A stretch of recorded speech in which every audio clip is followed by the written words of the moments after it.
Computer बाबा की जय।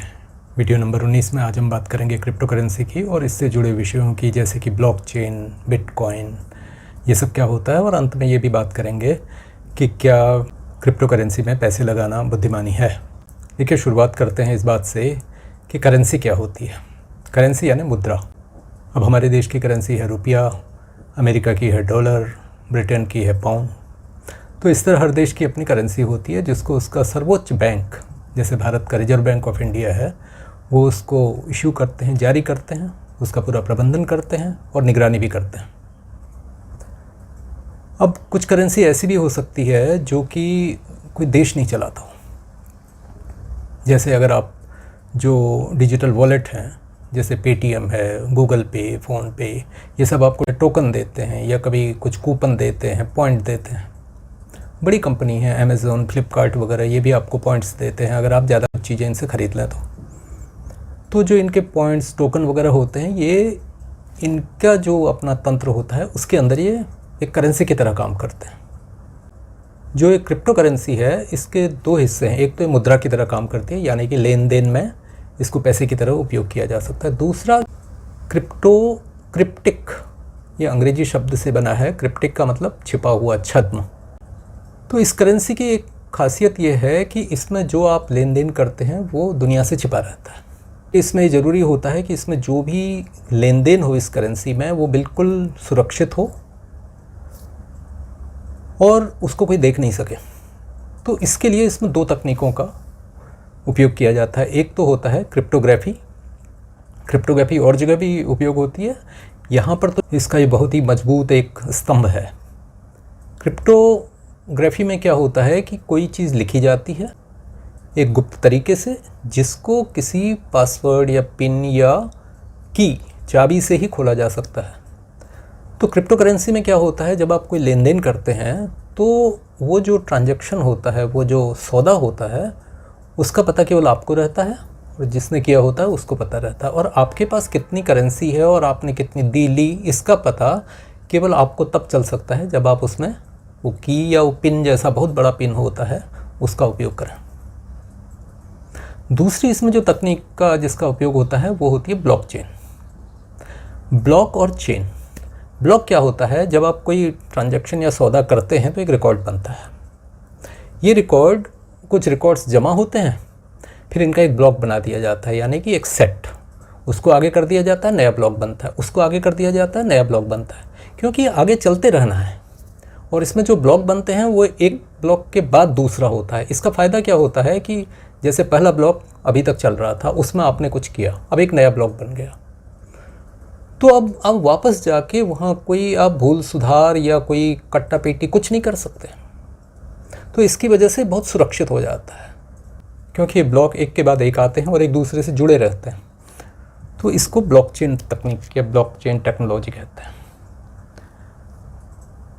अच्छा, एक इसकी और खासियत होती है इस पूरे तंत्र की कि इसमें एक कंप्यूटर इसको पूरी चीज़ों को कंट्रोल नहीं करता। पहले क्या होता था, अभी भी होता है, जब बड़ी बड़ी फाइलें डाउनलोड करना मुश्किल होता था और कुछ फाइलें मुफ्त में मिलती थी, तो लोग क्या करते थे, एक टोरेंट का बहुत उपयोग करते थे। टोरेंट में ऐसा होता था कि जैसे आपने कोई फ़ाइल डाउनलोड करनी है, वो 1 GB की फ़ाइल है, इतनी बैंडविड्थ होती नहीं थी और कहीं एक जगह से डाउनलोड करने में बड़ा समय लगता था। तो एक आदमी ने उसको बांट दिया, तो वहाँ से क्या होगा, वो आपके यहाँ भी डाउनलोड हो रहा है, किसी दूसरे के यहाँ भी। लेकिन इसमें क्या होगा कि जिसके यहाँ डाउनलोड हो रहा है उसके कुछ टुकड़े भी आपके यहाँ वहाँ से डाउनलोड हो रहे हैं और आपके कंप्यूटर से भी कुछ अपलोड हो रहा है उसके यहाँ। तो जितने लोग एक साथ उसको डाउनलोड कर रहे हैं, सब एक दूसरे को बांट रहे हैं। इसको कहते हैं पीयर टू पीयर शेयरिंग, यानी साथियों के बीच में आपस में शेयरिंग होना। तो ये क्रिप्टो करेंसी का एक मूलभूत सिद्धांत ये भी है कि इसको एक कंप्यूटर इसको कंट्रोल नहीं कर रहा है, बहुत सारे कंप्यूटर हैं। जैसे इसकी जो एक करेंसी है बिटकॉइन, जो सबसे ज़्यादा प्रचलित है, उसमें करीब 15,000 कंप्यूटर हैं, अलग अलग दुनिया में अलग अलग जगह पर स्थित हैं। अब जो अभी एक ब्लॉक बना, यानी कुछ रिकॉर्ड बने, ये हर कुछ मिनटों बाद बांट दिए जाते हैं। तो उतने 15,000 कंप्यूटर में चला गया है। इसलिए भी ये संभव नहीं है कि पुराने रिकॉर्ड को आप बदल सकें, क्योंकि अगर किसी कंप्यूटर के यहाँ रिकॉर्ड का आपका नहीं मिला तो वो कंप्यूटर इसको अप्रूव नहीं करेगा, और जब तक सारे अप्रूव न करें तब तक आपका सौदा या आप जो कह रहे हैं कि मेरे पास इतनी कॉइन्स हैं, वो मान्य नहीं होगा। इसको कहते हैं डिसेंट्रलाइज्ड सिस्टम, यानी कि एक कोई सेंट्रल अथॉरिटी नहीं है, कोई केंद्रीय ऐसा बैंक नहीं है जो कि पूरी चीज़ को कंट्रोल कर रहा है। डिसेंट्रलाइज्ड है। जो ये अलग अलग कंप्यूटर होते हैं जो दिन भर इस डाटा को शेयरिंग करते रहते हैं और ब्लॉकचेन का पूरा डाटाबेस संभालते हैं और उसको अप्रूव करते हैं, इनको नोड कहते हैं, नोड। और इनमें से कुछ नोड ऐसे होते हैं जिनके पास ये भी काबिलियत होती है कि वो इस तरह का कोड लिख के और कुछ पजल सॉल्व करना जैसे कहते हैं, कुछ ऐसी चीज़ों को करते हैं जिससे कि क्रिप्टो करेंसी की माइनिंग कर सकते हैं। माइनिंग का मतलब जैसे खदान से कोई धातुएँ निकलती हैं, सोना निकलता है। तो जब ये बहुत कुछ ऐसा कर लेते हैं, कोई एक कोडिंग में इस तरह का कुछ प्राप्त कर लेते हैं, तो इनको एक नई कॉइन मिल जाती है। तो ये हुआ माइनिंग।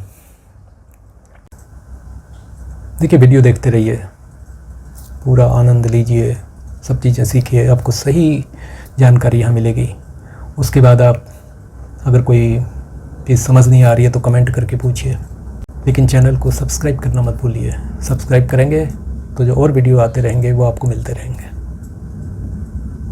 अब बिटकॉइन या कोई भी और करेंसी स्टार्ट कैसे होती है, इसके लिए क्या होती है, कंपनी या कोई बहुत इस तरह का व्यक्ति भी हो सकता है जिसके पास बहुत क्षमता है, बहुत कंप्यूटर हैं, तकनीकी क्षमता है, वो एक कोड लिखते हैं, एक विशेष तरह का कोड, और उसके बारे में बहुत सारी चीज़ें निर्धारित करते हैं कि ऐसे चलेगा, इतनी कॉइन जारी की जाएंगी, वगैरह वगैरह। जैसे बिटकॉइन के बारे में ही हम बताएं हैं कि इन्होंने तय कर रखा है कि 21 मिलियन यानी 2 करोड़ 10 लाख केवल इतनी कॉइन जारी करेंगे।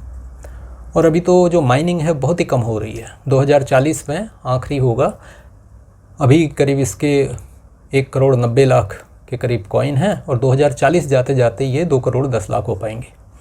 और जब ये लिख लेते हैं तो फिर इसको जारी कर देते हैं। और उसके बाद जो हमने बताया माइनिंग, वो माइनिंग शुरू होती है, तो पहला कॉइन शुरू होता है। अब जब कुछ कॉइन हो जाती हैं और बहुत सारे नोट्स में इनको भेजा जाता है और उसके बाद इसको फैलाया जाता है, तो उससे क्या होता है, कुछ लोग इसकी खरीद फरोख्त करने लगते हैं, इसकी डिमांड होने लगती है, तो इसकी वैल्यू बढ़ जाती है। अब जैसे जो सबसे प्रचलित कॉइन है बिटकॉइन, जब ये शुरू हुआ था 2009 में शुरू हुआ, और एक व्यक्ति था, पता नहीं ग्रुप था या पता नहीं कंपनी थी, सतोशी करके, उसकी जो कॉइन्स थी उनका कई लंबे समय तक उनकी कीमत $1 से बहुत ही कम थी, कुछ रुपये, और अभी उसकी कीमत 50 लाख के करीब हो गई है। और ये भी कहा जा रहा है कि अगले 1 साल में कई करोड़ की हो जाएगी एक कॉइन की कीमत। तो वहाँ से ये शुरू हुआ बनना, कॉइन बनना शुरू हुआ, इसकी डिमांड हुई, इसकी वैल्यू ज़्यादा हुई, ज़्यादा नोट्स में माइनिंग शुरू हुई, बढ़ती गई बढ़ती गई। अब इस बीच इसकी डिमांड बढ़ रही है, तो इसलिए इसकी कीमत बढ़ रही है। अच्छा, इसमें काम कैसे करते हैं, जब आपने किसी से कोई कॉइन ख़रीदी या किसी को दी, जैसे आप और हम हैं, हमने आपको एक कॉइन बेच दी या कोई सौदा किया, हमने आपको एक कॉइन देनी है, तो क्या होगा कि जब हम इसके सिस्टम में, ऐप में जाके ये कारोबार शुरू करेंगे, तो वहाँ से एक ब्रॉडकास्ट होगा, जितने नोड हैं उनको बताया जाएगा कि ये काम हो रहा है और ये आदमी कह रहा है कि इसके पास एक कॉइन है। वो अपना रिकॉर्ड चेक करेंगे, उनके पास अब तक के, कुछ देर पहले तक के जितने ब्लॉक हैं वो सब आए होंगे, उनके पास सारा रिकॉर्ड होगा, वो उसको चेक करेंगे। अगर वो अप्रूव करते हैं तभी ये माना जाएगा कि आपके पास वो कॉइन है और आप ये सौदा करने के लिए सक्षम हैं। और अगले रिकॉर्ड में जब आप सौदा करेंगे तो वो जुड़ जाएगा।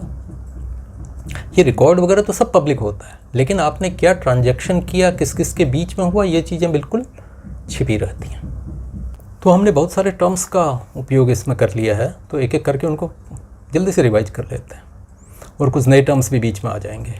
देखिए, जिस करेंसी को आप छू नहीं सकते वो कहलाती है डिजिटल करेंसी। क्रिप्टो करेंसी एक डिजिटल करेंसी है जो कि ब्लॉकचेन और क्रिप्टोग्राफी के माध्यम से चलती है। क्रिप्टोग्राफी का मतलब होता है कुछ ऐसा कोड लिख लेना जो कि बिल्कुल छिपा हुआ रहता है और एक की या पासवर्ड से ही उसको खोला जा सकता है। और ब्लॉकचेन ऐसा होता है जिसमें कि रिकॉर्ड बनते रहते हैं एक के बाद एक, और पिछले रिकॉर्ड को चेंज नहीं किया जा सकता। अब हमने आगे बात की नोड की। नोड ऐसे ही कंप्यूटर हैं बहुत सारे दुनिया भर में जो कि ब्लॉकचेन में जो जो रिकॉर्ड हो रहे हैं उनका पूरा डाटा रख रहे हैं, और जो नया कोई अगर ट्रांजैक्शन होता है तो उसको अप्रूव कर रहे हैं। एक चीज़ होता है टोकन। टोकन भी क्रिप्टो करेंसी जैसा होता है, लेकिन क्रिप्टो करेंसी नहीं होता। उसमें क्या होता है कि कुछ लोग आपस में चीज़ों का आदान प्रदान कर सकते हैं टोकन के माध्यम से, और ब्लॉकचेन टेक्नोलॉजी का भी उपयोग करते हैं, लेकिन वो क्रिप्टो करेंसी की तरह नहीं होता। और हमने बात की माइनिंग की, कोड में विशेष तरह का काम करके नई करेंसी पैदा करना, इसको माइनिंग कहते हैं। फिर हमने कहा पीयर टू पीयर शेयरिंग, इसमें बहुत सारे लोग, एक कंप्यूटर लेता भी है चीज़ों को, देता भी है, आपस में डाटा को शेयर करते हैं। एक और शब्द उपयोग होता है ऑल्ट कॉइन। इसको जनरली पहले जैसे बिटकॉइन चली तो उसके बाद ये हुआ कि जो बिटकॉइन नहीं है उन सबको ऑल्ट कॉइन कह दो। ऑल्ट का मतलब ऑल्टरनेट कॉइन, यानी बिटकॉइन के अलावा और सारी जो कॉइन बनी है और सारी क्रिप्टो करेंसी। अब आपने देख लिया इसके फ़ायदे क्या हैं। इसमें जो आप ट्रांजैक्शन करते हैं, जो आप सौदा करते हैं, बिल्कुल छिपा रहता है। अब आप विदेशों के साथ पैसे का लेन देन कर रहे हैं तो हमारे देश का जो रिजर्व बैंक है या जो फॉरेन एक्सचेंज रेगुलेटर्स हैं या सरकार है, वो इसके बीच में नहीं आते। आपके पास क्या संपत्ति है किसी को पता नहीं है। तो इसके इस तरह के कई सारे फ़ायदे हैं। और नुकसान तो सबसे बड़ा ये है कि इसको, क्योंकि कोई सेंट्रल बैंक कोई इसको कंट्रोल नहीं करता, तो इसमें कोई फ्रॉड हो जाए, चोरी हो जाए, ये कल को पूरा सिस्टम ही, पूरा तंत्र ही ख़त्म हो जाए, तो फिर आपके बिटकॉइन का कोई मूल्य नहीं। अब बिटकॉइन के बारे में हमने कुछ चीज़ें बताई, कुछ और चीज़ें बता दें। बिटकॉइन 2009 में ये शुरू हुई थी। ये सबसे बड़ी क्रिप्टो करेंसी है और क्रिप्टो करेंसी मार्केट में 40% से भी ज़्यादा कारोबार बिटकॉइन में होता है।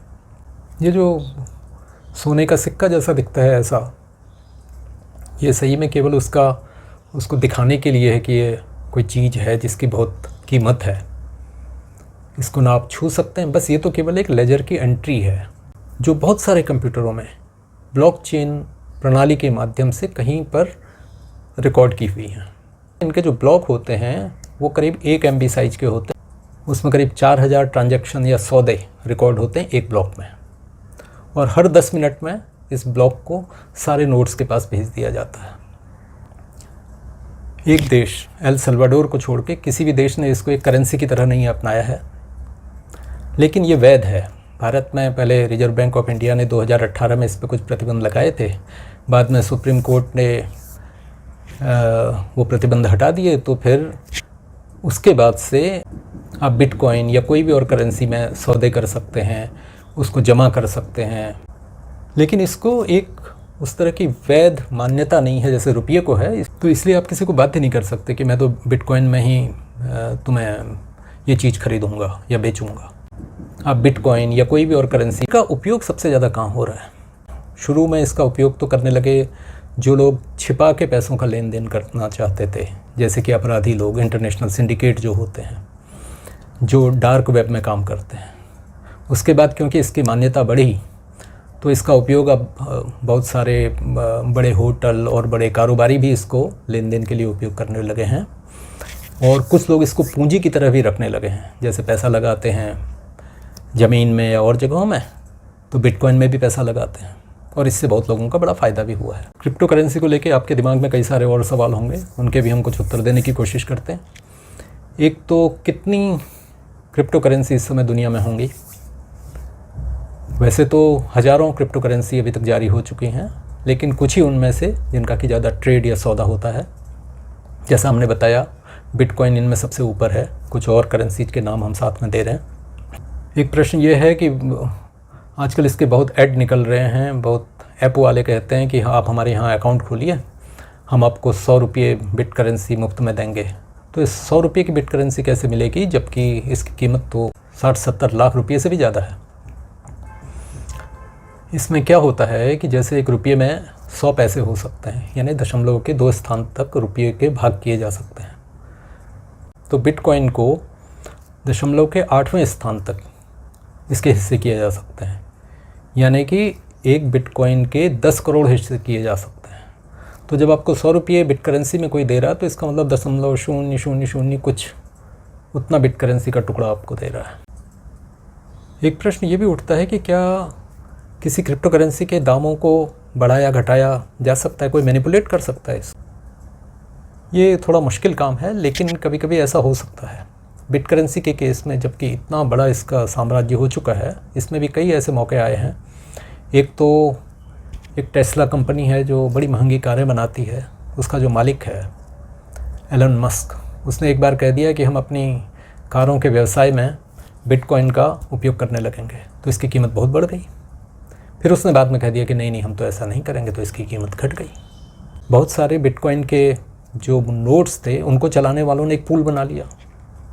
इस तरह के कई सारे पूल हैं, लेकिन वो बहुत बड़ा पूल बन गया। वो आधे से ज़्यादा जो नोड हैं उनका एक तरह का कार्टेल बन गया। अब वो पुराने ट्रांजैक्शंस को तो कुछ नहीं कर सकता, लेकिन वो इसके कायदे कानूनों को बदलने की उसमें क्षमता हो जाती है।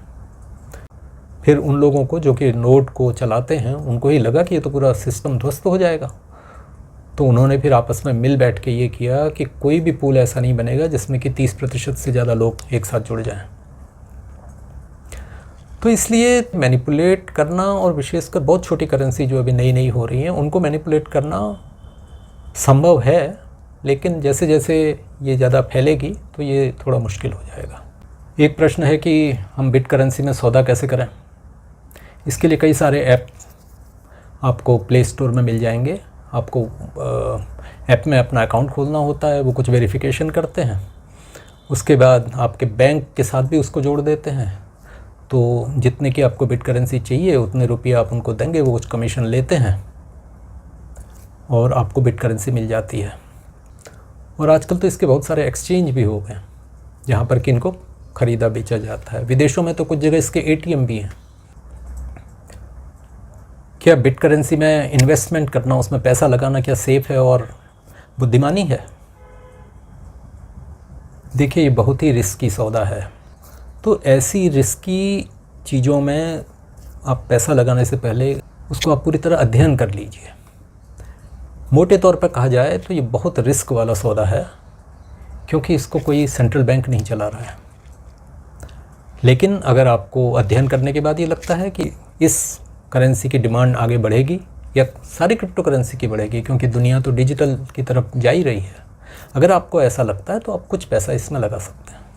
लेकिन इसको केवल इसलिए मत खरीदिए कि कोई आपको मुफ्त में कुछ बिट करेंसी दे रहा है या आपको लालच दे रहा है और या आपको ये बता रहा है कि देखिए 10 रुपये से बिट करेंसी की कीमत 1 करोड़ हो गई है, तो इसलिए आप ख़रीद लीजिए।